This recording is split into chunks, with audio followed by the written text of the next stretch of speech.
আমাদের নবগঠিত কুমিল্লা দক্ষিণ জেলার কমিটির তরফ থেকে আমি আপনাদেরকে সালাম জানাচ্ছি। ওয়াদা করতেছি ইনশাআল্লাহ আমরা আগামী যে 3 মাস সময় আমাদের চেয়ারম্যান সাহেব দিচ্ছেন, আপনাদের ওয়ার্ডে ওয়ার্ডে ইউনিয়নে ঘুরে যেন আমরা একটা তৃণমূল থেকে যেন আমাদের সেই কমিটি উঠে আসে। আপনাদের সবাই সহযোগিতা, সবার চেষ্টায় আমাদেরকে আপনারা সহযোগিতা করবেন যেন আমরা একটা সুন্দর সম্মেলনের মাধ্যমে কুমিল্লাতে একটা অত্যন্ত গণতান্ত্রিক কথা যেন আপনাদের নামে নির্বাচন করতে পারি এবং কুমিল্লা জেলা একটা শক্তিশালী সংগঠন দাঁড়া করাতে পারি। সবার কাছে এই আশা বক্তব্য শেষ করছি। আসসালামু আলাইকুম। এখন বক্তব্য রাখবেন চেয়ারপারসন উপদেষ্টা জনতা জনাব মনির হক চৌধুরী। মনির হক চৌধুরী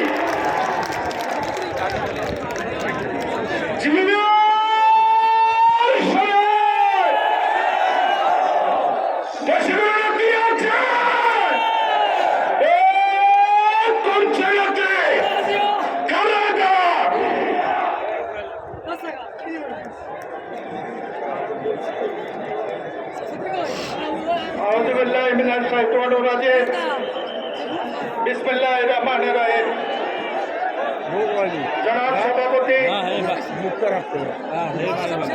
লাকসাম মনোরঞ্জনের প্রিয় মানুষ, আমার প্রিয় ছোট ভাই, লাকসাম উপজেলা বিএনপির আহ্বায়ক কালাম, প্রধান অতিথি বাংলাদেশের সব্যসাচী মহাসচিব, এই বাংলার মানুষের প্রিয় কণ্ঠ মির্জা ফখরুল ইসলাম আলমগীর, এই অঞ্চলের আরেক লড়াকু সৈনিক আমার প্রিয় ভাই বরকতুল্লাহ ভুলু, আমাদের জেলার নতুন আহ্বায়ক আমার বড় ভাই বরুড়া স্বনামধন্য মানুষ, তাহের ভাইয়ের যোগ্য ছেলে জাকারিয়া তাহের সুমন,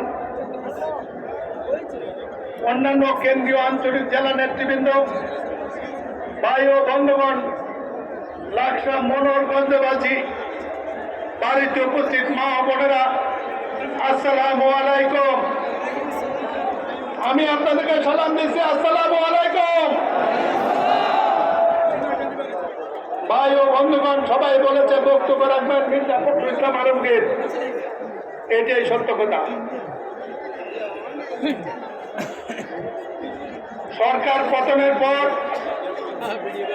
আওয়ামী পতনের পর আমাদের কণ্ঠস্বর সাবধান হওয়ার কথা ছিল।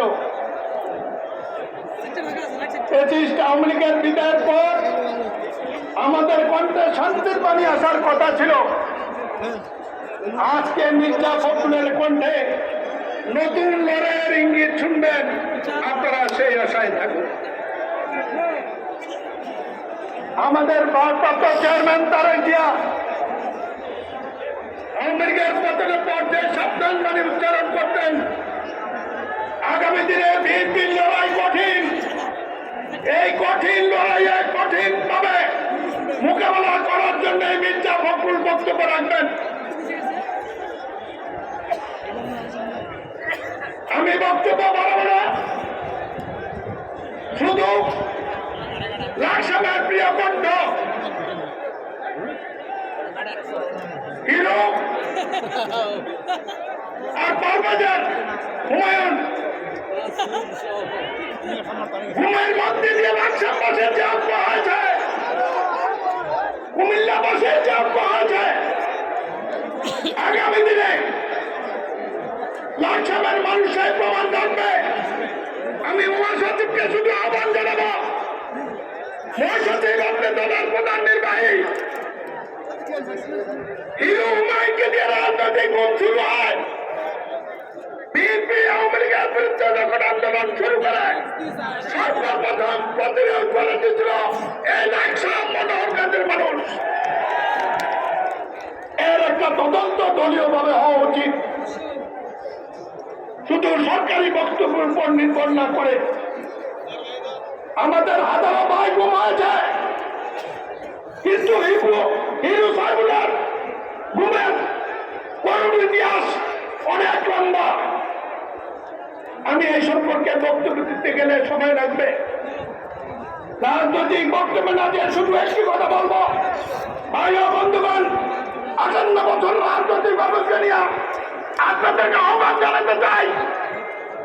বাংলাদেশের বিএনপি জনপ্রিয় দল সবসময়, কিন্তু বিএনপিকে আগামী দিনে কিছু মানুষ যে কঠিন পরীক্ষা ভালো দিয়েছে ক্ষমতার সুযোগ নিয়ে এই লড়াইয়ের জন্য তারা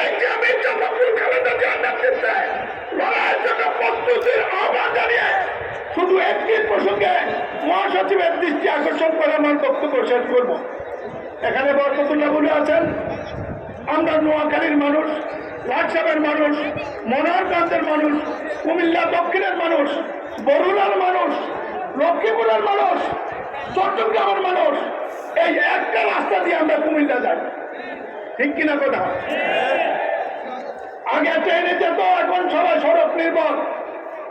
আপনি আজকে আসতে দেখেছেন লোটাস কামাল মগেরা পদুয়ার বাজারে আমরা যাতে নির্বিঘ্নে আমাদের শহর কুমিল্লা যাইতে না পারি, সেখানে একটা মরণ ফাঁদ বসিয়ে দিয়েছে। ঠিক কিনা কথা? কেউ প্রতিবাদ করে না।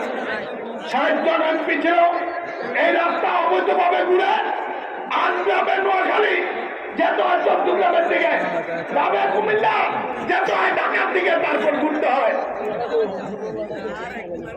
দেশনেত্রী বেগম খালেদা 2004 সালে রাস্তা অনুমোদন করেছিলেন। সেই রাস্তা 750 কোটি টাকা, 8,000 কোটি টাকা খরচ করার পর একটা আন্ডার পাস করা নাই, একটা ওভার পাস করা নাই। পদুয়ার বাজার ওভার বাজার লোড করে আমাদের শহরে পথ বন্ধ করেছে। আপনাকে কথা দিতে হবে, আপনাকে সনদপত্র দিয়েছে, তার বিরুদ্ধে দলের তরফ থেকে একটা পত্র দিয়ে অবিলম্বে সনদপত্র কারা দায়ী এটা চিহ্নিত, এবং আমরা যাতে নির্বিঘ্নে কুমিল্লা যেতে পারি আমাদের শহরে, এবং এই মরণ পথ থেকে ঢাকা চট্টগ্রাম মরণ পথ 2014 সালে চালু করে যে মরণ পথ দিচ্ছে, এটাকে রক্ষার জন্য আমাদের দলের তরফে একটি জাতীয় উদ্যোগের আহ্বান জানিয়ে, আমার আপনাদেরকে ঐক্যবদ্ধ থাকার আহ্বান জানিয়ে, এখানে আমার বড় ভাই আজিম ভাই উপস্থিত আছেন অসুস্থ দোয়া করতে, এবং